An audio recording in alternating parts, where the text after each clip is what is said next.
Selamat malam teman-teman Hipa Valley maupun yang bukan Hipa Valley tapi mau join di Hipa Valley Talks kan. Tiga. Yes, sudah ada Mbak Feby. Sebentar kita invite Mbak Kiki juga. Hai. Suaraku kedengeran? Aman? Dengar, suaraku juga terdengar. Oke, good. Oke. Teman-teman Hipa Valley, kalau sudah baca ya di tips kita hari ini kita mau sharing apa sih sama dua orang kakak-kakak hebat ini, ada Mbak Feby dan Mbak Kiki gitu ya. Hari ini kita mau share mengenai sebuah warisan, sebuah karya seni ya dari Indonesia yang sebenarnya bagus banget, menyimpan kekayaan tapi sering dipandang sebelah mata gitu. Nah, nanti teman-teman ikuti Hipa Valley Talks terus gitu sampai selesai. Kurang lebih kita akan live selama 1 jam ke depan. Jangan dilewatkan karena kita akan ada 2 hadiah menarik ya Mbak Feby dan Mbak Kiki ya, buat 2 orang penanya terbaik gitu. Jadi teman-teman boleh silakan bertanya gitu kepada Mbak Kiki dan Mbak Feby, nanti akan dijawab langsung. Oke, hai Mbak Kiki dan Mbak Feby, apa kabar? Kabar baik. Tes, halo. Kabar baik. Nanda apa Kabar kabar? baik. Sehat? Biasa, baik, sehat. Saat ini Mbak Kiki di mana dan Mbak Feby di mana? Kalau aku di Karawaci, di Tangerang. Ah, Ya. Mbak Feby? Aku di Victoria, Kanada. Oh, alah, Jadi ya ampun. selamat pagi, selamat subuh dari PST. Subuh. Subuh ya ternyata di sana. Wah, keren banget. Mbak Kiki rumahnya dekat aku loh ternyata. Oh, Nandanya di mana? Aku di Tangerang juga Mbak, di daerah Kota Bumi Oh, kalau tahu. tahu. Ternyata kita deketan. Kapan-kapan kopdar. Kopdar. Iya, kapan-kapan ya Mbak. Mbak Kiki ternyata di belakangnya udah backgroundnya warisan Nusantara banget nih Mbak. Tenun ya itu ya Mbak ya. Dari daerah Iya, mana itu Mbak? ini tenun dari NTT ya. Lebih tepatnya sih dari Sumba, tapi detailnya gimana saya juga kurang tahu ya. Karena ini sekarang saya lagi mencari tahu sih sebenarnya. Karena ini sebenarnya apa sih namanya thrifting gitu loh waktu itu nemunya. Oh, Jadi nemunya bukan dari penenunnya gitu. oh, tapi dari thrift. Hmm. Oke, oke. Nih Mbak Kiki dan Mbak Feby ya, 2 orang yang sangat inspiratif nih teman-teman gitu berbicara mengenai kain tradisional Indonesia gitu ya Mbak yang sangat beragam jenisnya gitu ya. Ada tenun, ada batik, ada ulos, terus ada apalagi ya aku sampai nggak bisa nyebutin ini saking banyaknya gitu ya Mbak. Ya Mbak Feby. Oke. Nah, Eh, sebenarnya Mbak, kenapa begitu menarik sih menurut Mbak Feby dan Mbak Kiki gitu kain-kain ini untuk diangkat ke permukaan gitu yang suka dipandang sebelah mata gitu Mbak. Silakan Mbak Kiki atau Mbak Feby. Kiki dulu mungkin mau ceritain apa itu wastranya. Oh, lebih ke apa itu wastra dan kenapa menarik diangkat gitu Ya, ya? Oke. ya betul. Eh, mungkin sih nih, aku lagi bawa jumputan nih ya, jumputan dari Solo ya. Ah, Eh, bagus. Aku juga pakai loh. oh, asik, asik, asik. Nah, sebenarnya kita mulai dari wastra dulu kali ya. Apa itu wastra ya? Sebenarnya kan kalau kata wastra itu sendiri kan diambil dari bahasa Sanskerta ya, yang berarti kain ya. Sebenarnya sesimpel itu kain gitu ya. Tapi kemudian wastra itu kemudian mengerucut ya, mengacu kepada kain ya yang dibuat melalui cara-cara yang tradisional. Jadi bukan mesin gitu ya. Jadi bukan mesin, bisa dari apa alat tenun ya, bisa dari apa menggunakan malam ya, berarti canting ya seperti batik gitu ya. Nah, sebenarnya teknik apa ya bisa dibilang intinya adalah kain yang tidak menggunakan mesin di dalam pembuatannya ya. Jadi dengan cara tradisional. Nah, kenapa kami tertarik wastra Nusantara yaitu karena berarti kan ini kain tradisi Indonesia ya. Itu karena kain itu seperti buku ya. Kain itu merupakan sumber dokumentasi ya, sumber dokumentasi yang memiliki banyak cerita, memiliki banyak apa ya muatan apa ya dokumentasi tentang masyarakat yang sedang membuatnya ya, bisa dari sejarahnya, filosofinya, apapun itu. Jadi itu yang menarik ya. Jadi oh kain itu sumber dokumentasi gitu ya. Itu yang menarik ya bagi kami gitu. Mungkin boleh ditambahkan Pep. Iya, jadi kan kita tuh sering ngomongin kalau budaya Indonesia itu kan budaya lisan gitu. Terus jadi kita kayak nggak punya catatan sejarah gitu loh. Kesannya kayak gitu ya, gitu kan. Maksudnya bukan nggak punya catatan sejarah, sejarahnya disampaikan dari mulut ke mulut, itu benar gitu. Tapi sebenarnya di sisi lain, yaitu kalau kita ada dokumentasi itu dokumentasinya ada di kain gitu. Karena kita tuh memang banyak apa ya, banyak menggunakan gambar, simbol segala macam untuk menceritakan apa yang terjadi di daerah-daerahnya masing-masing gitu. Nah itu sih sebenarnya yang jadi intinya. Jadi kira-kira penting nggak ya gitu kalau itu sebuah dokumentasi gitu. Oh, oke.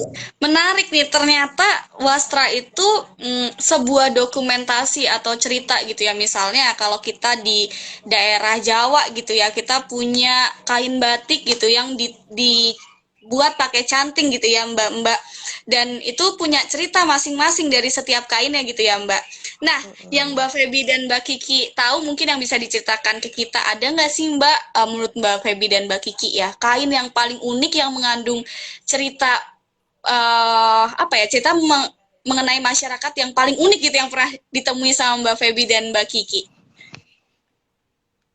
Kalau yang paling unik tuh soalnya semuanya unik gitu loh. Kalau kain khasnya masing-masing susah jadinya gitu. Soalnya bener-bener beda banget gitu. Jadi kan kita apa namanya kita banyak kain ya di sini gitu. Yang lebih terkenal mungkin batik karena batik sudah diakui oleh UNESCO gitu kan.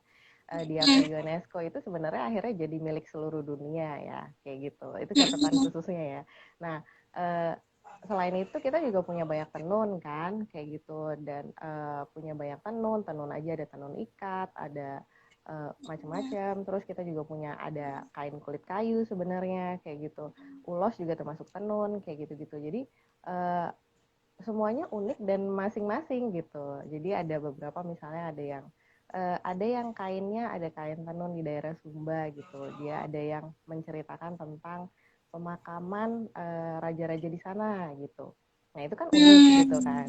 Tapi ada juga misalnya yang batik apa namanya batik misalnya batik tuh uniknya biasanya karena cerita-cerita meaning makna-makna di baliknya kayak gitu. Jadi sebenarnya kalau dibilang unik semua unik dan kadang-kadang ini yang unik buat aku ya kayak gitu karena apa ya sangat personal dan relate tuh sebenarnya sama kehidupan kita. Jadi kita tuh suka ngerasa kalau misalnya aku sendiri kalau pakai kain gitu ya, itu tuh tergantung mood gitu loh. Jadi kalau ditanya kain favoritnya apa, tergantung mood hari itu lagi ngerasa kayak gimana, lagi ngerasa butuh dukungan ya aku butuh semangat. Aku misalnya pakai kain parang gitu karena itu menambahkan semangat kan parang itu kan juga dipakai buat sering dipakai buat kalau misalnya zaman dulu tuh dipakai buat perang lebih kenapa karena kayak menunjukkan semangat yang apa ya yang terus menerus karena kan itu motifnya parang itu kan terinspirasi dari ombak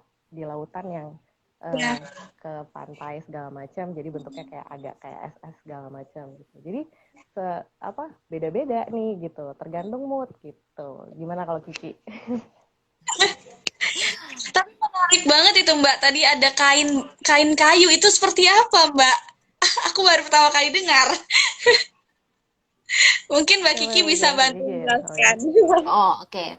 Jadi kalau kulit kayu ini juga selalu menarik ya kalau pas kita menyebutkan ya. Mungkin kalau yang tenun batik itu kan udah kita ketahui bersama gitu ya, udah banyak yang tahu gitu. Nah, kalau kulit kayu itu sesungguhnya malah lebih lebih tua ya, lebih tua daripada batik, daripada ulos gitu, dan itu ada di Sulawesi ya, di Minahasa gitu. Dan jadi ternyata dulu itu nenek moyang kita yang di daerah sana ya, itu berpakaiannya itu menggunakan kulit kayu itu dipukul-pukul gitu. Jadi, nah karena kayu itu ya kita tahu sendiri ya sehalus-halusnya kayu itu ya seperti apa ya. Jadi tetap beda ya, nggak selemes kain yang kayak kita gunakan sekarang. Tapi pada zaman dulu itu apa ya? Ya wearable gitu ya, apa bisa dipakai gitu ya. Dan Hai. mereka juga mewarnainya itu juga tekniknya berbeda gitu dengan yang lain gitu. Sayangnya kita nggak bisa munculin gambar ya kalau beda kalau kita pakai slide kita bisa show picture gitu. Iya, Searching. Ya, langsung iya. searching. Boleh boleh langsung searching itu kemarin kapan itu kita pernah ke pameran ya. Kita ke pameran di museum tekstil itu ditunjukkan kain-kain kayunya, tapi ya memang kalau khusus kain kayu itu sudah lama ya, karena kalau untuk sekarang itu nggak bisa dipakai ya gitu ya istilahnya gitu, tapi eh, tetap bisa kita pelajari kayak gitu. Ini ada Mbak Frida Berarti komen tuh. iya, batik Batik sangat sangat elegan dan elegan dapat dan dapat meningkatkan wibawa bagi siapapun yang bagi memakainya. siapa. Benar Mbak Frida. Mbak Frida ini sering pakai batik juga soalnya. Kalau Oh, kalau lagi ngumpul pamali Asik. lumayan sering pakai batik nih Mbak Frida. Ya. Halo Mbak karena Frida. karena emang ketika misalnya aku pribadi juga suka pakai batik, pakai tenun gitu, yang sesuatu yang etnik dan unik gitu. Jadi kayak merasa beda hawanya gitu Mbak ketika dipakai, kayak ngerasa bangga aja gitu itu punya Indonesia dan kita bisa memakainya gitu Mbak. Jadi kalau dibilang sebenarnya kain ini adalah jati diri Indonesia, jati diri pemakainya gitu ya Mbak. Bisa Betul. membawa apa ya, wibawa bagi orang yang memakainya gitu. Tapi aku mau bertanya sih sama Mbak Kiki maupun Mbak Feby gitu ya. Menurut Mbak Feby dan Mbak Kiki gitu, kan nggak setiap orang gitu ya Mbak suka terhadap kain wastra Nusantara gitu ya, yang bisa dibilang bahwa mulai luntur nih kain tradisional dihempas oleh mode-mode barat gitu, kalau kita lihat branded-brandednya barat gitu Mbak. Nah, Mbak Feby dan Mbak Kiki menyikapi melihat hal ini seperti apa Mbak? Siapa yang Happy dulu atau oh aku ya dulu? boleh. Oke. Kamu dulu atau eh, aku dulu ya? boleh. Jadi kemarin tuh sebenarnya kita kan punya podcast juga nih gitu. Jadi kalau misalnya nanti teman-teman semua ada yang dengerin podcastnya, jadi ada di salah satu podcast yang kami punya di Wasra Raya itu kemarin kita habis wawancara sama namanya Mbak Agnes Ferdiasti. Dia itu pengusaha batik tulis gitu. Nah, itu ada kata-kata yang sangat mengena juga dan akhirnya kayak semacam merangkum gitu loh. Apa namanya apa ya, dia tuh bilang bahwa eh, apa ya, jadi tentang kita tuh masing-masing tuh punya prosesnya sendiri gitu. Jadi termasuk untuk mengenal batik atau wastra-wastra lainnya gitu. Jadi sebenarnya itu akhirnya menunggu apa ya, wastra itu menunggu ketika kita mencari jati diri itu gitu. Jadi ketika kita akhirnya bertumbuh, kita akhirnya mencari sendiri jati dirinya dan akhirnya bertemu ke situ gitu. Jadi sebenarnya kalau dibilang terhempas sama barat mungkin dari segi popularitas ya, tapi kalau dibilang bakal hilang kayaknya itu juga nggak dari dulu kita selalu mengalami banyak tantangan dari zaman bahula gitu, tapi ternyata masih tetap apa namanya, masih tetap bisa eksis sampai sekarang karena yaitu yang memang akhirnya melanjutkan atau melestarikan itu yang akhirnya memang dalam pencarian identitasnya akhirnya menemukan kecintaannya dan kedekatannya dengan si kain-kain itu sendiri gitu. Kiki mungkin mau nambahin?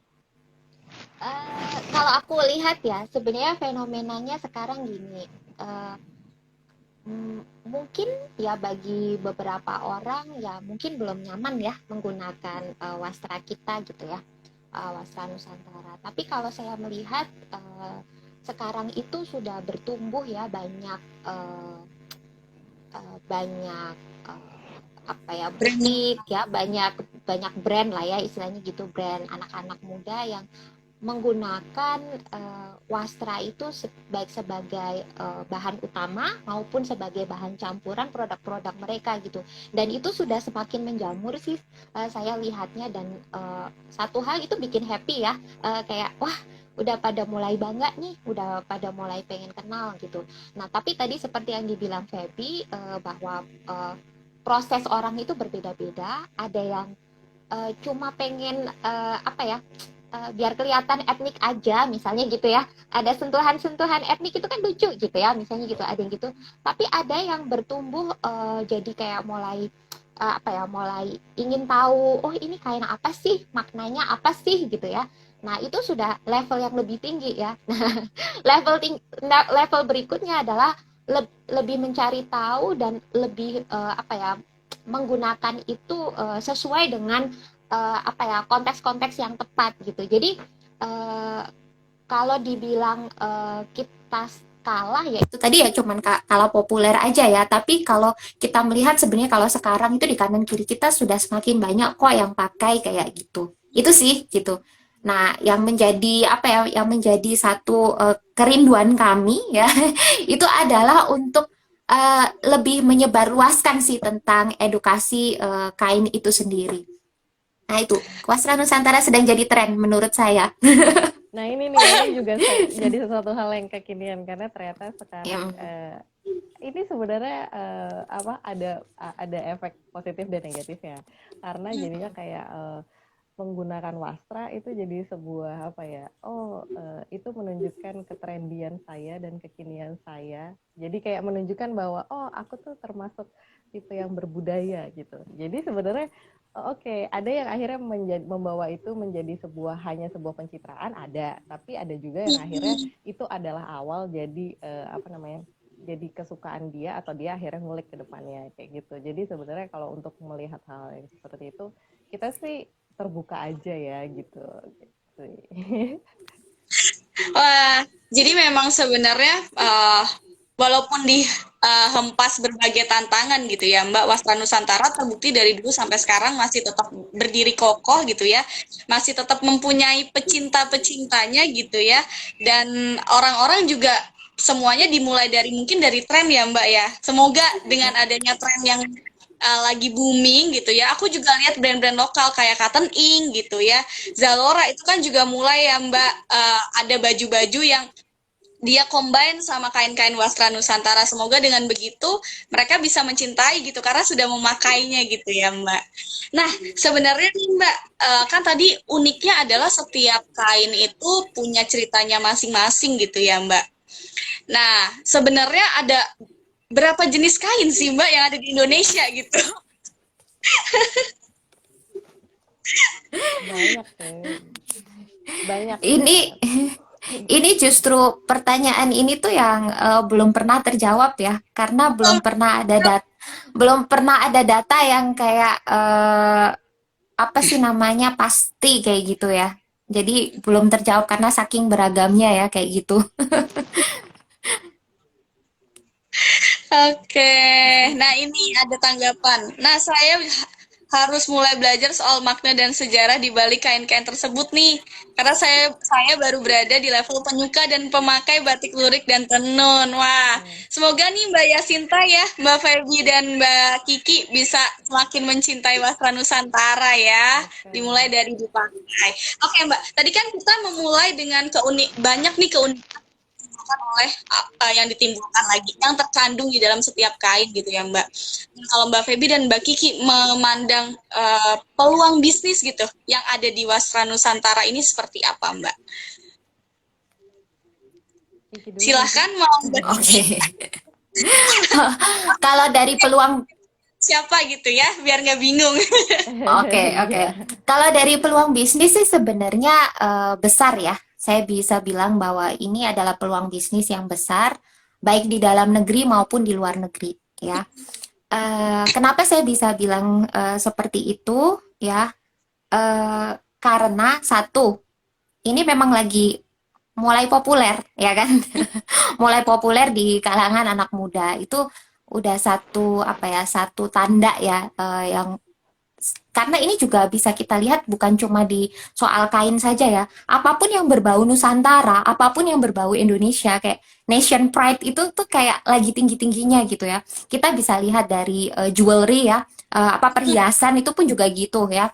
Perhiasan kemudian apa tuh kaos-kaos yang berhubungan dengan apapun Nusantara, bangsa kita Indonesia tuh pasti sedang apa sih naik gitu ya, sedang mulai populer gitu. Jadi menurut saya bisnis yang berhubungan dengan wastra itu peluangnya tinggi gitu, baik sebagai produk barang maupun Hmm. produk jasa gitu ya. Eh, Kalau nggak kayak gitu kami nggak akan menggeluti nih, Benar, benar, benar, ya benar, nggak benar. Feb? Benar. Ya. Hmm. Kalau Ya. Mbak Feby nih, Mbak Feby kan tinggal di Kanada ya saat ini. Asik banget itu ada perapiannya. Aku salfok, maaf. Iya ya, kalau nggak gini kedinginan. Kalau di Kanada sendiri, Mbak Feby mungkin melihat dari uh, kancah internasional gitu ya, Mbak, terhadap wasra Kancah Nusantara ini. internasional. Berat banget bahasanya Nanda nih loh. Berat banget Enggak ya, lah. gimana sih Mbak memandang wasra Nusantara gitu? Atau mungkin punya kenalan orang selain orang Indonesia yang memandang wasra Nusantara juga, Mbak Feby? Nah ini, aku tuh pindah ke Kanada barusan. Jadi sebenarnya kalau dibilang memandang wastra di dunia internasional itu sebenarnya lebih banyak melihatnya pas dari Indo ya gitu. Nah Mm. sebenarnya kalau ngomongin soal wastra Indonesia, banyak yang sudah dikenal. Jadi sebenarnya sama sih gitu. Maksudnya di sini pun mungkin memang orang-orang yang misalnya ngulik tentang budaya-budaya atau mereka sering eksplorasi budaya, kayak mungkin mereka pernah ke Bali, pernah ke bagian Indonesia lainnya, Jogja dan segala macam gitu. Uh, dan sebenarnya kalau di dunia internasional apresiasinya sebenarnya lebih. Kenapa? Karena wastra itu kategorinya masuk termasuk termasuk termasuk kategori seni gitu. Jadi Oh, karena di luar negeri itu ya mungkin kalau di kayak Kanada, mungkin di Amerika, seputaran Amerika, Eropa gitu ya. Nah itu ya apa namanya, kalau kita menceritakan tentang wastra dan cara cara apa namanya cara pembuatannya, mereka tuh udah otomatis bakal terkesan karena itu adalah sebuah karya seni gitu yang dibuat dengan sangat teliti, dibuat oleh artisan gitu ya. Nah sebenarnya apresiasinya lebih. Jadi sebenarnya masalahnya kita tuh bukan ada di luar gitu, masalahnya kita tuh ada di dalam Indonesia gitu, karena itu yang akhirnya uh, kan apa namanya belum belum sebegitu diapresiasinya sebenarnya wastra itu gitu di Indonesia ya gitu. Karena kalau di luar tuh sebenarnya gampang. Aku tuh nggak ngerasanya gitu ya gitu, nggak terlalu sulit gitu. Karena kan kayak misalnya menceritakan proses batik aja gitu yang umum ya, yang lebih umum gitu dari nol gitu. Mereka udah pasti bakalan wah gitu, yang kayak pasti akan menghargai itu sekali gitu. Tapi kita nih yang di Indonesia yang belum masih bukan belum ya, sudah ada tapi memang masih butuh banyak kerja keras untuk untuk menjaga wastra sebenarnya di Indonesia sendiri. oh, oke. Jadi justru tantangannya di dalam negeri itu sendiri ya, Mbak. Makanya akhirnya Mbak Feby dan Mbak Kiki membuat suatu lini bisnis yang dinamakan Wastra Raya, teman-teman. Gitu. Nah, sekarang mungkin aku mau bertanya tentang ini, Mbak. Awalnya gimana sih Mbak Feby dan Mbak Kiki ini bisa joinan mau bisnis bareng gitu, Mbak? Siapa dulu nih, Silakan, Kiki Mbak apa aku? Kiki. Mungkin ya ini kita balik ke konteks Funlit ya, karena ini Benar, bukan sangat cuma deket anak acara banget. Hipavali, bukan sih sebenarnya, bukan karena itu. Tapi ya memang kami saling mengenal ya, sejak di Funlit ya kan, di SMA Berasrama kita yang tercinta Iya, ini gitu kan. eh Kami sudah memang sering apa ya, sebenarnya kami satu unit cuman sekali ya, tapi kami sekelas tiga tahun ya, kami sekelas 3 tahun, anak IPS cuy, IPS satu-satunya ya. Ah, Itu terus pride-nya anak 13. Sorry. ya ini pride-nya anak 13 ya, IPS tuh cuma satu ya. Terus kami juga di teater bareng ya, Oke.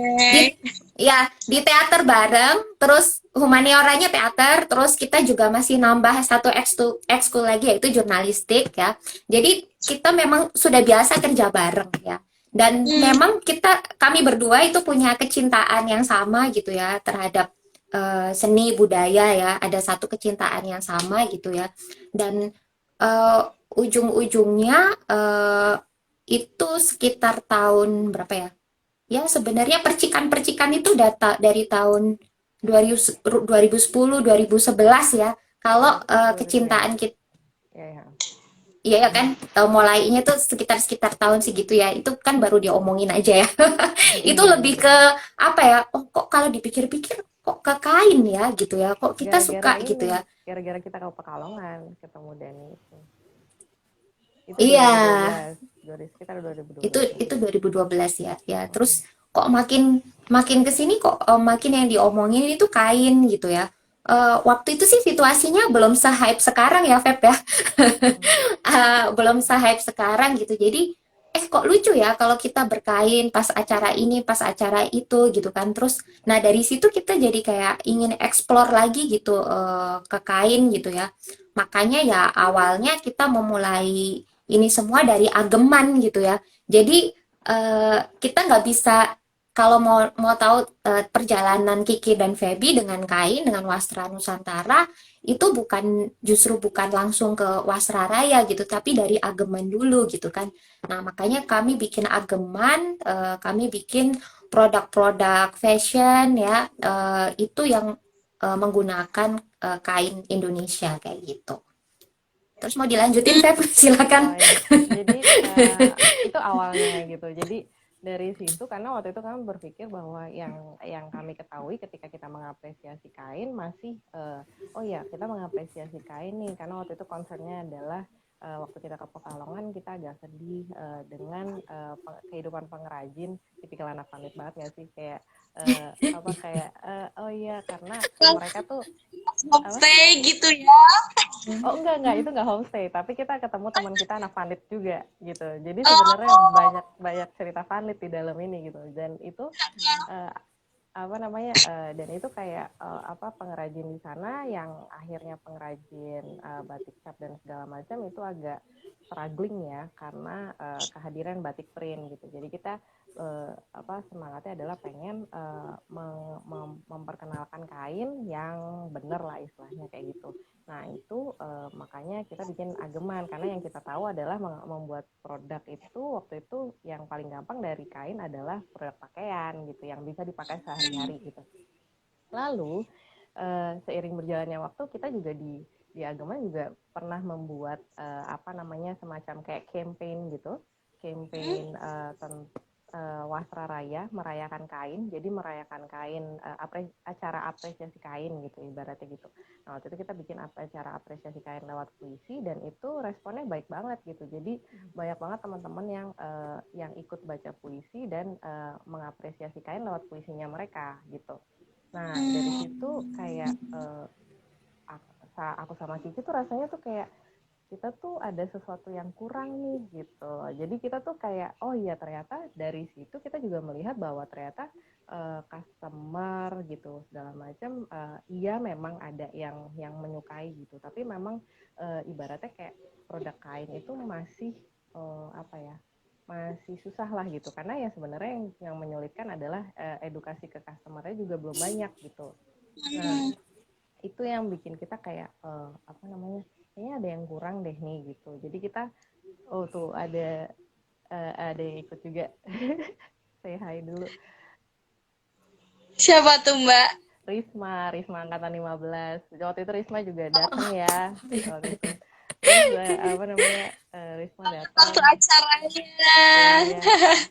Terus apa namanya? Habis itu kita juga kayak oh masih ngerasa kurang nih gitu. Dan Dan tipikalnya aku sama Kiki memang kita sering sering kerja bareng kan, terus bikin sesuatu apa ya yang seru kayak gitu. Nah, waktu itu juga pernah aku kebetulan ada undangan ke high scope ya. Jadi boleh sebut nama nggak sih? Nggak boleh ya sebenarnya. Sorry Nggak gitu apa-apa, ya, keceplosan. apa aja keceplosan. Oke, jadi ya, salah sekolah internasional di Jakarta, terus kita kayak memperkenalkan sedikit tentang kain, dan itu waktu itu anak-anaknya masih kecil-kecil banget, jadi masih anak kelas K K K0 itu berarti TK ya, TK sampai SD awal-awal gitulah. Dan mereka tuh ternyata ada yang lucu deh, pokoknya reaksinya tuh lucu banget, dan itu menimbulkan semangat buat kita gitu. Terus akhirnya kayak kita kayaknya mesti membuat sesuatu nih, masih ada yang kurang kayak gitu. Jadi akhirnya setelah kita cari-cari lagi, jadinya kita akhirnya larinya ke edukasi, dan itu akhirnya yang membuat kita membuat si Wasra Raya ini. Jadi Wasra Raya ini kita membawanya sebagai tempat buat semuanya yang mau cari segala macam informasi tentang wasra kayak gitu. Intinya seperti itu kayak gitu. Makanya kita juga selain membuat program, kita juga ada podcast, juga ada artikel di website. Tadi aku sempat nulis websitenya. Wasraraya.com ya Mbak. Ya, dan itu nggak tahu kok aku nggak bisa ngepin ya. Mungkin Nanda yang bisa ngepin kali ya. Nah, terus Ya. jadi ya itu yang membuat kita akhirnya ke Wasra Raya, ke Wasra Raya itu sendiri gitu. Jadi dan itu akhirnya membuat kita oh iya ya, ini ya yang kita butuhkan gitu. Jadi kita sendiri merasa lebih terpuaskan ketika membuat Wasra Raya ini, karena yaitu lebih menuju sama yang kita tuju sebenarnya gitu.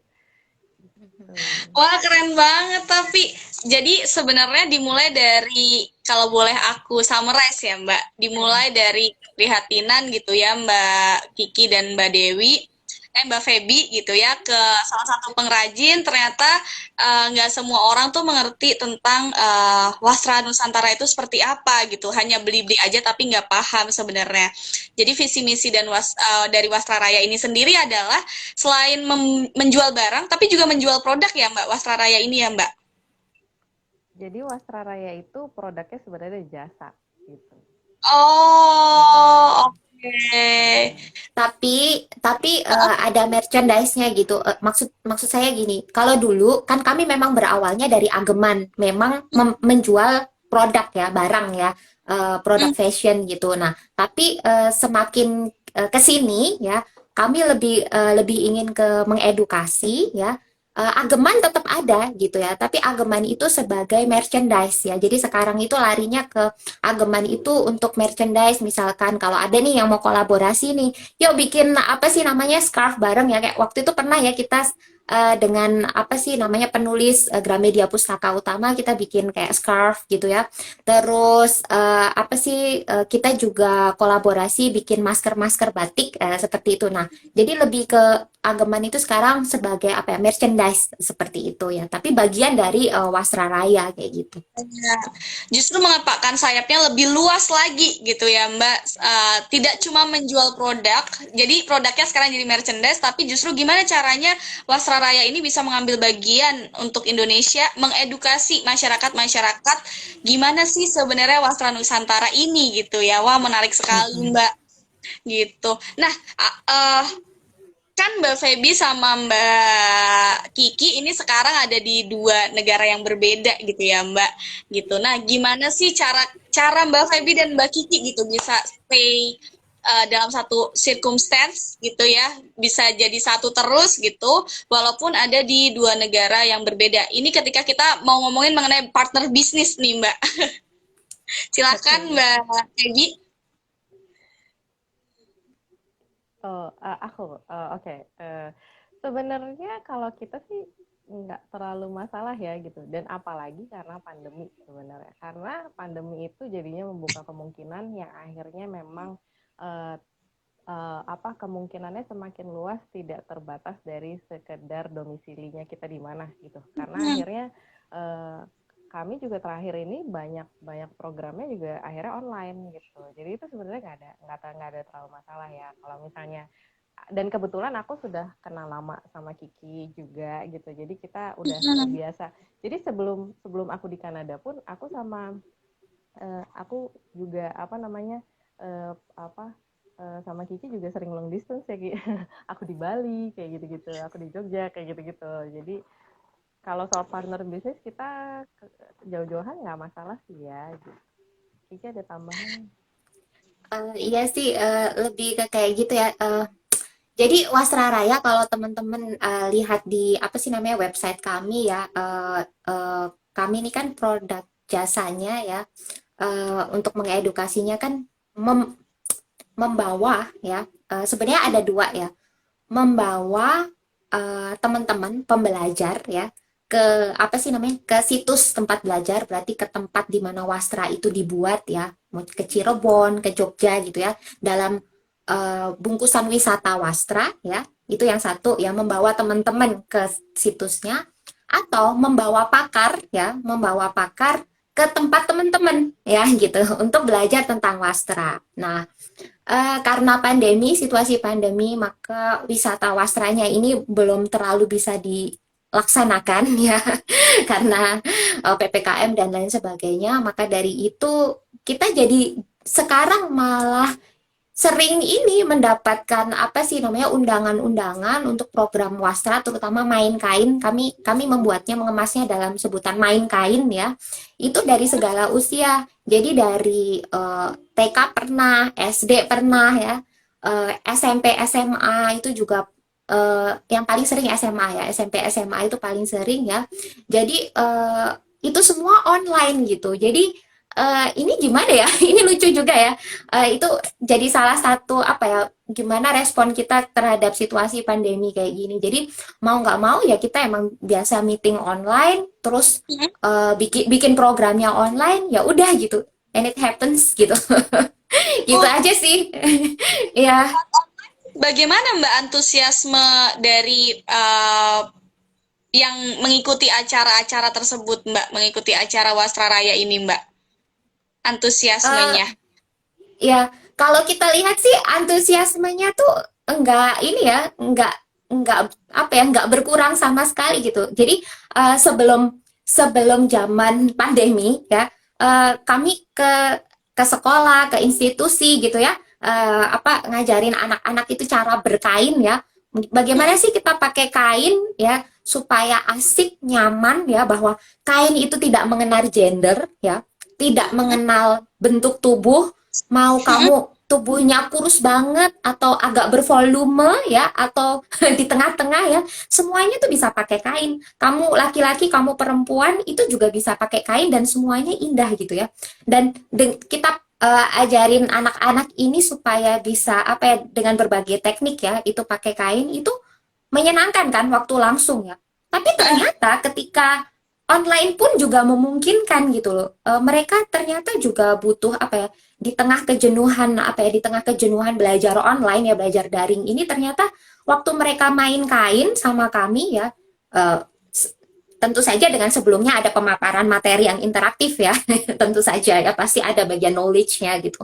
Itu di bagian main kainnya benar-benar mereka yang bongkar lemari neneknya, bongkar lemari orang tuanya, dan jadi ada Tuh. cerita kan, jadi ada cerita dengan nenek kakeknya, ini kain apa gitu kan, ini artinya apa, maknanya apa. Kemudian akhirnya mereka jadi setelah bongkar itu bongkar kain orang tuanya, kemudian praktek bersama kami main kain, itu ya menyenangkan gitu, mereka juga mau gitu, ternyata semua bisa gitu kan. Dan itu menurut saya itu antusiasme yang luar biasa sih. Bahkan Vanlit pernah ya, Feb ya, Pernah. ini main kain sama Kita kita. pernah ke Vanlit main kain juga. Oh gitu. Tapi Mm-mm. itu waktu sudah online juga, Mbak? Sudah online, sudah online. Oh, sudah Dan online. itu Boleh ceritakan nggak, Mbak, mm, gimana sih gambaran acara saat eh, Wasra Nusantara ini menyelenggarakan sebuah event online gitu, Mbak? mm-mm. Waktu Wasra Raya itu kita main kain ke Vanlit, itu Hmm? kita diundang sama Bu Yai. Jadi untuk ikut ngobrol dengan mereka di mata pelajaran PKWU. PKWU itu apa namanya? kerajinan dan kewirausahaan gitulah gitu. Jadi itu mata kuliah baru yang dulu zaman aku sama Kiki di Pandai juga nggak ada ya gitu. Iya, iya. Gitu. Nggak ada itu. Gitu. Jadi zamanan Anda juga nggak ada ya, berarti Nggak ada, belum. Mbak. Baru banget itu. Benar, baru banget. Gitu. Jadi sebenarnya si mata pelajaran ini fokusnya sebenarnya melatih kewirausahaan, dan waktu itu topiknya lagi tentang kerajinan Nusantara gitu. Jadi mengundangnya Wasra Raya gitu. Nah, waktu itu seru sih karena kita juga buatnya macam-macam ya, karena kita tahu apa namanya dinamikanya funded seperti apa. Jadi kita nggak cuma apa namanya main kainnya kita tetap ada, tapi kita juga ada diskusinya gitu, karena kan Fundit kan kita sering dulu di Fundit juga sering diskusi dan segala macam kan. Jadi kita ngasih nih ke mereka selain pemaparan materi interaktif, kita juga mengajak mereka berdiskusi tentang masalah-masalah yang nyata ada di dunia perkainan di perwakilan di Indonesia gitu. Dari masalah ada hubungannya sama ekosistem, karena kan itu ada hubungannya sama pencemaran lingkungan dan segala macam. Lalu ada juga yang tentang apa ya waktu itu, regenerasi, ya itu tuh nyata masalah-masalahnya gitu, dan gimana mereka bisa memberikan solusi dari permasalahan-permasalahan itu. Karena akhirnya dari situ pun namanya kalau misalnya nanti mereka mau bisnis atau segala macam kan sebenarnya akhirnya bagaimana kita menjawab permasalahan kan gitu. Jadi kita beri mereka buat pengalaman mereka buat mengetahui bahwa itu ada masalah-masalah seperti itu dan itu nyata terjadi kok gitu. Nah, selain itu ya terakhir kita banyak main kain, bahkan bu gurunya Bu Yai juga ikut main kain gitu. Dan lucunya juga kemarin ada cerita lucu juga yang akhirnya memang kita selalu mengajak mereka untuk selalu mengajak mereka main kain itu, dan pasti tuh adalah nggak cuma di Funlit tapi ada di beberapa sekolah yang akhirnya kalau misalnya anak-anaknya nggak punya kain gimana gitu. Dan tapi kita tuh berdua selalu percaya karena setiap orang tuh pasti punya kain di rumahnya sendiri, itu pasti punya kain. Jadi kita selalu mengencourage semuanya gitu yang ikut acara main kain Wasra Raya itu buat coba tanya deh ke bapak ibunya, ke kakek neneknya gitu. Dan akhirnya mereka kaget sendiri karena ternyata bapak ibunya punya gitu. Dan lucu ada juga yang akhirnya ditunjukin gitu kan, oh iya ini di kain mamahku gitu kan. Iya, oh iya kainnya dari mana, belum tentu nggak apa-apa sebenarnya, belum tentu mereka tahu ceritanya gitu, tapi itu udah langkah awal yang bagus gitu. Terus ada yang akhirnya nggak apa namanya iya tapi nggak boleh dipakai sama mama buat main kain gitu, karena kainnya itu bagus banget emang. Aku sama gitu yang sangat bagus banget itu kainnya emang gitu. Terus ada juga yang akhirnya kemarin di Funlit tuh ada yang dia dari Nusa Tenggara dan keluarganya itu pengrajin gitu. Jadi kayak gitu ternyata ada gitu. Wah, seru banget acaranya. Jadi bukan hanya knowledge-nya aja ya, Mbak, tapi justru tentang gimana caranya mereka berpikir memahami sebuah masalah ya justru gitu. Jadi banyak banget knowledge yang diberikan oleh Wasra Raya ini ya, Mbak. Oke, Mbak, sejauh ini tantangan terberat apa sih yang dialami oleh Mbak Feby dan Mbak Kiki dalam mengembangkan sayap Wasra Raya ini, Mbak? Silahkan, mau siapa duluan? Monggo, Feb. Tantangan ya. Kemarin kita belum mikirin apa ya tantangannya. Kalau di Wasra Raya karena kita punya selain main kain itu kita juga punya wisata wasra. Tantangan sekarang itu pandemi pastinya gitu. Pandemi lebih karena akan berbeda sih pasti. Maksudnya membawa mereka datang untuk mengalami pengalaman wasra sendiri itu pastinya beda ya gitu. Itu kalau untuk yang wisata wasranya kita gitu. Tapi kalau yang lain sekarang tuh sebenarnya apa ya tantangannya ya? Lebih ke mungkin tantangannya kalau dari aku nih mungkin ya aku malah justru merasa bahwa tantangannya itu arus informasi itu jadi tantangan menurut aku pribadi ya, karena ketika arus informasi itu sangat deras dan sangat banyak gitu, kita akhirnya rancu dengan konteks yang apakah yang menjadi viral itu sebenarnya benar atau enggak kayak gitu. Karena akhirnya setiap kali kita ini soalnya kita ngomonginnya tentang pengetahuan ya gitu. Jadi itu juga menjadi salah satu tantangan gitu, karena ketika banjir informasi, oh iya misalnya kita ngomongin tentang kainnya itu misalnya kain print atau apa kayak gitu segala macam, itu kan, atau misalnya motifnya seperti apa kayak gitu-gitulah pokoknya gitu. Kadang kan soalnya sekarang kita agak rancu tentang itu karena yang viral dan mungkin di follow banyak orang itu jadi sebuah kebenaran gitu. Mungkin tambahannya Kiki mungkin. Sebenarnya kalau tadi yang sudah disebutkan Feby itu sebuah tantangan, tapi sebenarnya juga sebuah kesempatan ya. Betul. Nah, itu sebenarnya saya bisa bilang itu malah justru memang tantangan, tapi itu sebenarnya juga sebuah peluang bahwa memang di tengah arus informasi yang begitu deras, terutama juga ambisi-ambisi orang-orang itu untuk menulis tentang kain kita ya. Tapi ternyata ketika kita benar-benar ya Google ya, benar-benar kita mencari Google ya, mencari informasi-informasi itu yang ada di internet, itu pas uh, ya nggak tahu ya, dalam 2-3 tahun terakhir ini kita tidak pernah puas gitu karena kita tidak mendapatkan sumber-sumber yang kredibel gitu ya, yang artikel-artikel yang matang, artikel-artikel yang memang bisa apa ya, berbicara tentang kain itu dengan sumber yang terpercaya gitu. Jadi, nah untuk itu makanya itu menjadi satu apa ya, jadi satu panggilan lagi nih bagi kami ya, yang belum tahu apa-apa ini ya, saya dan Feby masih jauh ya, tidak tahu apa-apa tentang kain ini, untuk apa ya, ya udah yuk kita komitmen untuk apa ya, turut membagikan gitu apa yang kita tahu, sumber-sumbernya kredibel gitu ya, untuk jadi kita sendiri juga jadi ikut nulis ya, ikut nulis di apa, di website kita gitu, dengan harapan ketika ada orang sampai ke www.wasra.com ini harapannya mereka benar-benar menemukan artikel yang bagus, yang ini memang sumber-sumbernya terpercaya gitu. Jadi itu sih sebenarnya tantangannya ya. Tapi kalau tantangan untuk apa ya, mengembangkan Wasra Raya ini sendiri ya, ya itu tadi sih salah satunya tadi yang dibilang Feby, untuk wisata Wasra itu karena situasi masih seperti ini ya. Ya kami sih berharap ya kita semua bisa hidup benar-benar berdampingan dengan pandemi ini, sehingga nanti tahulah bagaimana lah celahnya kalau untuk membawa klien kita, membawa teman-teman yang mau serius belajar tentang kain ya, having fun sama kain ini, ke situsnya ya, ke situsnya asli tempat kain itu diberdayakan, itu bisa tetap aman ya, nyaman dan menyenangkan seperti itu. Itu sih paling.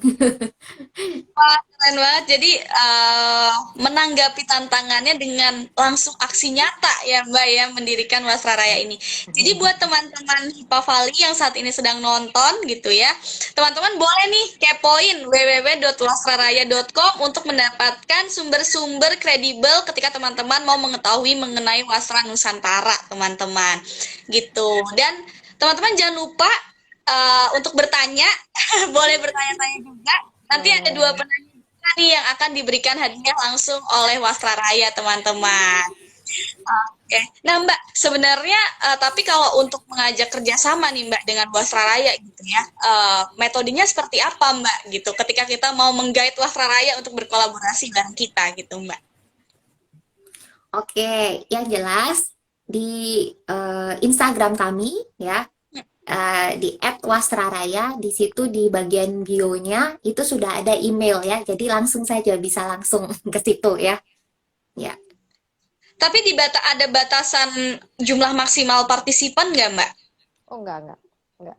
nggak ada, kalau batasan nggak ada, karena itu kita memang tanpa batas. Maksudnya gini, semua semua program yang dibuat Wasra Raya itu sangat bisa custom sesuai dengan kebutuhannya masing-masing, kebutuhannya masing-masing. Karena kayak kemarin kita banyak ke sekolah gitu kan, juga dari segi jumlah gitu, dari segi apa jumlah peserta, dari segi waktu itu berbeda-beda gitu. Jadi kita menyesuaikan, dan sebenarnya biasanya kalau kita ke sekolah menyesuaikan objektifnya mereka apa juga gitu. Kayak misalnya yang di Funlit itu apa ke yang berhubungan dengan kewirausahaannya kayak gitu.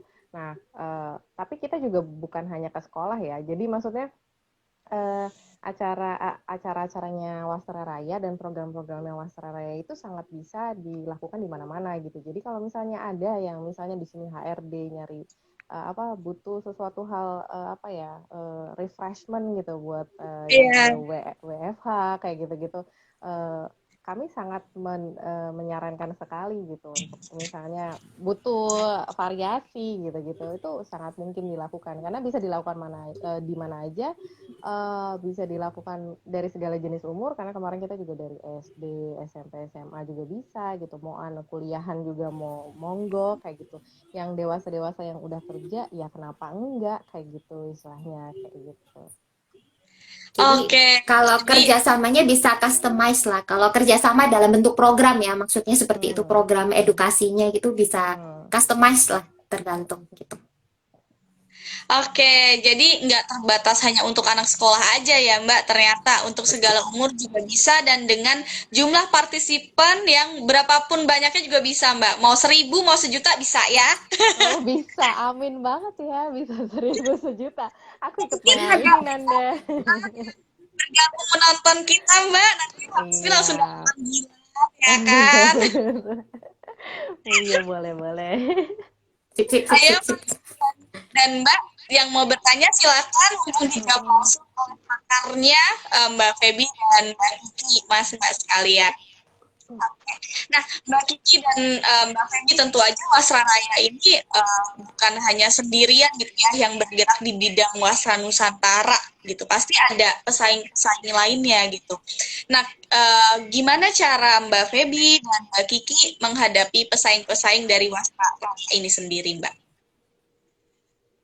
Kiki mungkin. Silakan, Mbak.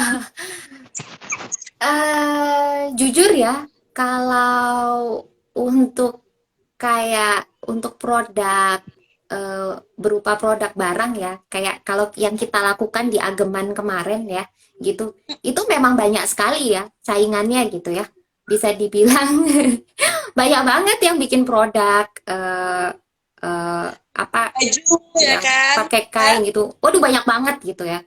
eh Ya, tapi kita fine-fine aja, maksud dalam artian kita tidak menganggap apa ya ini tuh sebuah kompetisi atau gimana. Jadi kita tetap bersenang-senang gitu ya, bersenang-senang dengan apa yang kita kerjakan gitu. Kita juga nggak yang aiming kayak gede gitu ya. Jadi apa ya, keep ini aja small gitu tapi konsisten ada gitu, oke gitu, jadi kayak gitu. Nah, tapi kalau dari segi Wasra Raya ya, dengan kita menawarkan produk berupa edukasi ya, baik edukasi langsung maupun online ya, baik kita yang datang ataupun pembelajar yang datang ke situsnya gitu ya, kita yang mendatangkan pakar atau mereka yang mau datang ke situsnya gitu. Sejauh ini ya itu belum ada yang seperti apa ya, kita nggak ya memang kita pada dasarnya kita nggak pernah menganggap apa ya kayak saingan kompetitor atau apa, enggak gitu. Jadi bisa dibilang untuk mengedukasi Wastra secara lebih serius, komprehensif, terstruktur ya, kita bisa apa ya, kita bisa bilang bahwa kita memang belum pernah menemukannya gitu. Belum pernah menemukan yang sama dengan kami yang sama-sama mengedukasi ke sekolah-sekolah dengan cara seperti kami gitu. Hmm, Begini, misalnya gini, don't get me wrong ya. Maksud maksud saya gini, kalau yang mengedukasi ke instansi, ke lembaga, ke sekolah dalam bentuk misalnya, yuk ngebatik bareng-bareng gitu ya. Itu banyak ya, banyak ya. dalam artian banyak rumah batik yang melakukan hal tersebut ya, atau ada juga butik-butik yang melakukan hal tersebut juga gitu ya. Misalnya bekerja sama dengan museum gitu ya, museum tekstil seperti itu ya. Nah, tapi kalau yang dari kalau kita sendiri ya Feb ya, merasa dengan membuat program-program yang custom, nah itu belum kita belum merasa ada yang gimana ya. Jadi saya juga nggak bisa bilang ini pelopor atau perintis, wes jadilah perintis gitu, Ya bukan enggak. gitu, Ya bukan enggak, itu enggak. nggak banget ya menurut saya. Tapi sejauh ini ya kita pelan-pelan ke situ, dan apa ya, ya jalan aja gitu ya Feb ya, gitu. Bener sih. Bisa Karena ditambahkan mungkin. menjelaskan ya Mbak gitu dan memberikan sentuhan-sentuhan personal gitu ya ke setiap customer-customer dari Wastraraya itu sendiri. Mungkin itu sisi uniknya dari Wastraraya ya Mbak ya. Nah dari Mbak Feby ada yang mau ditambahkan? Enggak sih. Kalau sebenarnya akhirnya kalau misalnya menyikapi pesaing gitu ya, apa namanya? Ya itu sebenarnya ada sisi apa ya? Bukan sedih ya sebenarnya. Maksudnya di sisi senangnya adalah karena kalau banyak yang melakukan tuh wastranya juga otomatis banyak akan lebih dikenal gitu. Dan itu Hmm, ya kita berusaha tetap menanggapi itu secara positif aja sih gitu. Lebih kayak gitu kan, semakin banyak yang ngomongin semakin banyak yang jadi tahu wastra gitu.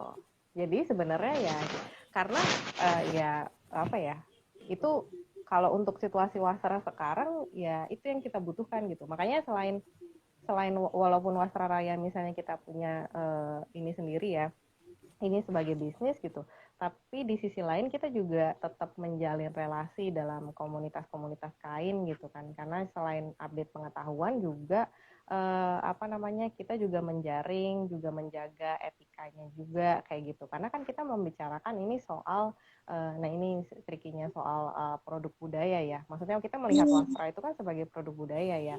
Ada yang akhirnya hanya menganggap itu sebagai komoditi gitu. Misalnya ya sebenarnya nggak apa-apa gitu. Cuma akhirnya kalau kita hanya menganggap itu sebagai komoditi itu apa namanya, sisi negatifnya adalah nanti jadinya eksploitatif gitu. Kita ngomongin soal wastra itu juga ngomongin soal produk budaya. Jadi walaupun pakaian dan segala macam, aku dan Kiki tetap berusaha menjaga etika itu gitu. Jadi termasuk apa ya itu makanya kita tetap berkomunitas juga gitu untuk saling menjaga dan saling yang juga diingatkan kalau misalnya kita akhirnya melenceng dari etika-etika yang seharusnya dilakukan kayak gitu. oke. Kalau boleh cerita dikit Mbak, komunitas apa aja sih Mbak yang Mbak Kiki dan Mbak Feby ikuti Mbak? Jadi bisa dipelajari oleh teman-teman Hipavali yang lain juga.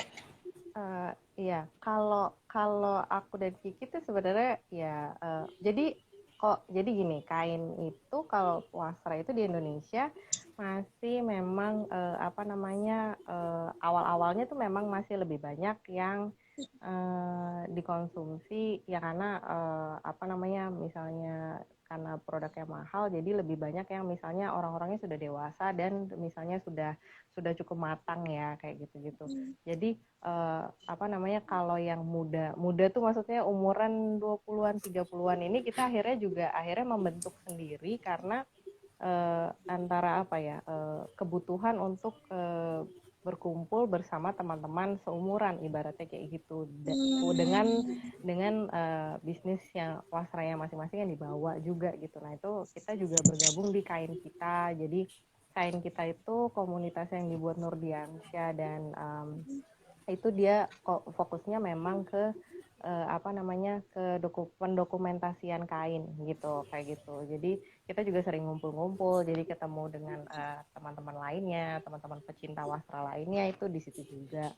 Selain itu kita juga apa namanya berusaha menjalin komunikasi dekat juga dengan museum tekstil ya kayak gitu. Maksudnya kalau misalnya mereka ada acara dan segala macam kita juga apa namanya ikut mendukung lah ibaratnya kayak gitu gitu sih. Dan harapannya sih kedepannya kita bakal lebih banyak bisa menjaring di Wasraraya juga bisa menjaring dan juga berhubungan lebih dekat dengan komunitas-komunitas lainnya gitu karena kita juga berharap yang namanya komunitas kan akhirnya apa ya cocok-cocokan juga gitu kan. Jadi apa namanya, kita berharap teman-teman yang mungkin mencari informasi tentang Wastra dan butuh berkomunitas bisa menemukan komunitas yang cocok untuk mereka gitu. Oke, nah ini Mbak ada pertanyaan dari Kak Kelirku. Kak, Wasaraya juga bisa memberikan info tentang pengrajinnya. Oh iya, tadi sudah dijelaskan ya oleh Mbak Feby dan Mbak Kiki bahwa memang Wasaraya juga ada kesempatan untuk wisata kain ya tadi ya Mbak ya, yang mengunjungi langsung pengrajin-pengrajin kainnya. Gitu. Nah, apakah ada pertanyaan lagi nih teman-teman? Karena kebetulan udah jam setengah 9 lewat. Menyita waktu Mbak Feby dan Mbak Kiki lebih dari 1 jam, lebih dari janji saya. Enggak dong, ini nggak menyita kok. Mereka berbahagia bisa akhirnya sharing di sini Iya. di Hifah Wali gitu. Tadi mungkin aku Iya, menjawab banyak. sedikit. Boleh, Tadi boleh. Silakan. jadi yang tadi dari kelirku mungkin info pengrajin tuh mungkin ini kali ya. Maksudnya kita jadi kayak database, semacam database pengrajin ya. Itu agak tricky juga sih sebenarnya karena ya kita ada yang kita rekomendasikan tapi mungkin bukan sebagai database ya kayak gitu. Karena kan pengrajin sangat sangat sangat banyak banget di luar sana kayak gitu. Mungkin yang lebih banyak punya data kalau soal itu malah misalnya asosiasi-asosiasi gitu kayak gitu sih. Oh, Soalnya oke. ya Asosiasi seperti apa Mbak Feby? maksudnya kan ada asosiasi yang pengrajin batik kayak gitu-gitu. Soalnya banyak banget misalnya kayak Warlami itu ada apa namanya organisasi yang fokusnya ke mengumpulkan pengrajin-pengrajin yang menggunakan pewarna alam kayak gitu-gitu. Jadi sebenarnya kalau sebagai database kita nggak punya banyak sebenarnya gitu karena kita pun juga itu kan ada terus ya gitu. Terus kadang-kadang juga kita juga ketemunya misalnya di pameran dan juga misalnya dari yang kita kenal kayak gitu ada sih yang beberapa misalnya kita tahu itu oke gitu loh maksudnya apa namanya misalnya ya dengan cara yang oke lah istilahnya kayak gitu. Oke. Thank you Mbak Feby. Mbak, berarti aku dari tadi penasaran sih sebenarnya. Berarti kalau kayak batik printing gitu ya, itu nggak disebut wastra kan Mbak? Silahkan Kiki menjawab. Ini Gimana? selalu justru ini yang selalu kita tunggu-tunggu. Kita dari tadi nggak menyebutkan ya. Nyebut dikit-dikit tapi Tapi nggak secara jelas ya. iya, kita nggak jelaskan ya. Tapi ini Nanda bisa apa Mbak Nanda bisa apa ya menyimpulkan sendiri sebenarnya sudah ke arah sana. Ya, jadi batik printing itu batik atau bukan ya? Kan kita tadi sudah sepakat ya bahwa kalau wastra itu kita peduli pada caranya dibuat ya. Caranya dibuat ya. Ya kalau batik itu berarti yang menggunakan teknik halang perintang ya. Berarti pakai malam ya, pakai wax, bisa Kayak pakai canting ataupun bisa pakai cap ya. Itu berarti sudah jelas ya kalau batik itu seperti itu. Nah, kalau yang printing itu ya disebutnya bukan batik ya, tapi ya kain bermotif batik ya, seperti itu ya. Kain print, kain biasa, tekstil biasa ya, ya yang bermotif batik gitu. Itu sih Oh, ya. Dan itu sebenarnya kalau dari aku sama Kiki ini sih apa namanya kita bukan yang anti banget seperti apa gitu. Maksudnya kita di Wasraya lebih berdiri di tengah-tengah karena kita juga akhirnya berusaha mengedukasi dan berbagi ilmu gitu ya. Jadi kita juga tahu karena kita ketika akhirnya memperkenalkan itu ke orang-orang, orang tuh nggak suka digalakin juga. Jadi kita juga nggak berusaha galak ke mereka gitu. Maksudnya kayak kalian tidak boleh pakai batik print gitu. Kayak itu nggak bukan sesuatu hal yang kita lakukan gitu. Tapi kita tuh jadi apa ya? Kayak apa ya? Jadi kakak yang oh gini loh, kalau kamu pengen tahu ya ini kayak gini kayak gitu. Jadi dengan cara yang halus ya ibaratnya kayak gitu. Nah, akhirnya gini, karena gini, apa namanya, karena ada yang akhirnya kalau melihat misalnya batik print sebagai bukan wastra atau kayak palsu atau apa gitu, kita jadi bisa melihat akhirnya juga yang aslinya itu seperti apa. Nah, yang jadi masalah mungkin kalau yang kita ketahui hanya sisi yang satunya saja kayak gitu, karena juga banyak yang misalnya ada yang akhirnya misalnya awalnya dia print gitu, misalnya tahunya tentang motif batik tekstil batik tekstil motif batik gitu yang printing kayak gitu, tapi akhirnya dia menjadi apa namanya desainer dan pakar wastra itu ada kayak gitu, karena itu kan akhirnya membuat dia akhirnya mencari lebih dalam ke sana kayak gitu. Jadi sebenarnya apa namanya, mungkin kalau sudut pandangnya ini apa, tapi kita juga mengerti si sudut pandangnya misalnya pengrajin, karena ya bayangin udah bikin capek-capek terus ada yang kayak gitu, terus kayak laris kayak gitu kan sedih ya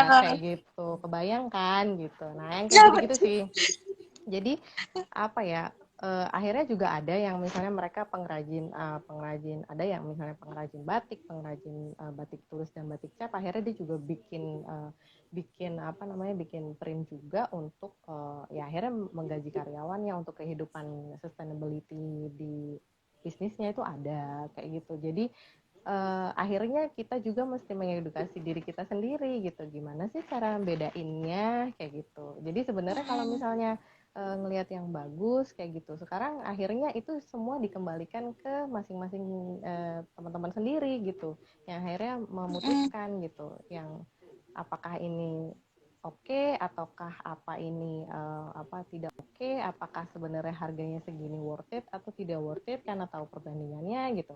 Itu kita kembalikan lagi gitu, karena akhirnya itu yang akhirnya membuat apa namanya ini bisa ada pelestarian tuh sebenarnya karena kita punya punya bisa memutuskan sendiri gitu. Jadi kalau misalnya kamu pakai print, semoga kita sih pengennya kayak supaya kalau mau pakai print tahu kenapa mesti pakai print yang kayak gitu-gitu. Atau justru malah kita kalau misalnya ada yang menggunakan batik atau tenun gitu sebagai apa yang dicetak apa namanya, dicetak oleh mesin ya. Nah itu apa namanya, justru bisa nggak sih kalau kita membuat sesuatu hal yang baru gitu. Maksudnya membuat sesuatu hal yang baru tuh dalam artian gini, apa namanya, bisa nggak kalau memang apa ya, menyatakan dirinya menggunakan mesin kayak gitu. Jadi supaya orang juga akhirnya bisa apa ya, membuat keputusan-keputusan yang lebih bijak kayak gitu. Wah, thank you loh. Aku justru baru tahu loh Mbak Feby dan Mbak Kiki kalau batik itu bukan sastra. Dan baru tahu ternyata adalah kain bermotif batik dan kain batik. Jadi selama ini aku salah, guys. Oke. Kita juga tadinya juga nggak tahu ya, sama. Kita juga nggak tahu kok. Enggak, Iya, maksudnya sama ini kok. ya. Rata-rata juga sekarang ya akhirnya jadi misalnya pegiat wastra atau pakar wastra, mungkin tadinya juga awal-awalnya nggak tahu gitu. Kita semua tuh awalnya sama kok, jadi nggak tahu gitu. Aku kira kain batik dan kain bermotif batik itu sama. Jadi Nanda, habis ini Iya. kamu setelah ini kamu akan punya kecenderungan. Iya. Setiap lihat batik, batik pasti kamu akan bolak-balik. Iya. Kamu akan lihat ya, ini beneran batik atau kain bermotif batik aja. Oh, Gitu. kalau kain batik belakangnya ini kan Mbak kayak apa ya? Cuma capan dari depannya gitu ya, polos agak putih gitu ya. Putih, lebih putih, sama seperti kayak kamu punya baju apapun gitu ya, kamu punya baju apapun yang bermotif gitu, pasti baliknya kayak lebih putih. Nah itu rata-rata seperti itu kalau yang batik ya kayak gitu. Kalau yang tenun beda lagi cara bedainnya. Gitu. Tenun tuh beda lagi gitu. Jadi kayak misalnya misalnya kalau tenun tangan itu biasanya ukurannya tidak lebih dari 70 cm gitu. Karena kan seukuran kita tangan, seukuran kita gimana gitu. Kalau misalnya ada ukuran yang lebih dari 70, sekitar 70 cm, lebih dari 70 cm dan itu kain tenun tangan, itu biasanya dijahit. Jadi tengahnya ada jahitannya. Jadi itu dua kain dijahit. karena kayak tenun sumba Disambung. itu disambung, jadi tengahnya tuh bisa gitu. Atau kalau misalnya kain ada yang juga dibuat dari alat tenun bukan mesin. Nah, alat tenun bukan mesin itu bisa sampai 110-an lah lebarnya kayak gitu. Karena mesin alat tenun bukan mesin kan kayak lurik gitu kan, apa namanya juga apa mesinnya lebih besar gitu kan, dibantu alat bukan mesin ya sebenarnya, bukan mesin kayak bukan mesin otomatis gitu loh. Jadi Itu makanya yang alat tenun bukan mesin. kita diginiin bukan sih Mbak? Iya, Itu kayak gitu. Nah, itu juga akhirnya ada di beberapa tempat yang masih melestarikan tradisi tenun tangan. Nah, itu kehadiran alat tenun bukan mesin pun itu juga bisa akhirnya mematikan ekosistem si tenun apa namanya tenun tangannya kayak gitu. Jadi sebenarnya itu berbeda-beda di setiap tempat. Ada di daerah yang misalnya kayak di Jawa penggunaan tenun apa namanya tenun ATBM ya, itu alat tenun bukan mesin itu tadi itu nggak apa-apa, tapi ada yang di daerah lain tuh nggak apa namanya jadi papa gitu. Nah itu bisa didengerin aja di podcastnya Wasra Raya, bisa ada di Spotify dan segala macam. Terus kalau nggak di YouTube juga ada kayak gitu. Boleh tuh dengar ceritanya sendiri dari praktisi-praktisi yang di lapangan seperti apa gitu. Dan ada juga misalnya ada juga nih misalnya yang kayak apa namanya kita tahu ada sebuah daerah di Jawa juga yang akhirnya jadi daerah penghasil, tapi akhirnya dia misalnya menggunakan motif apa namanya motif dari daerah-daerah lain dia perbanyak kayak gitu. Sebenarnya itu ya jadi seperti tidak etis ya kayak gitu, karena dari segi harga itu ngerusak harga juga kayak gitu. Itu kan ngerusak harga kan merusak apresiasi yang aslinya kayak gitu-gitu. betul. Jadi makanya kita akhirnya ya memilih untuk harus ada nih yang akhirnya apa namanya lebih ke masyarakatnya buat memperkenalkan hal seperti ini gitu. Wah, menarik sekali.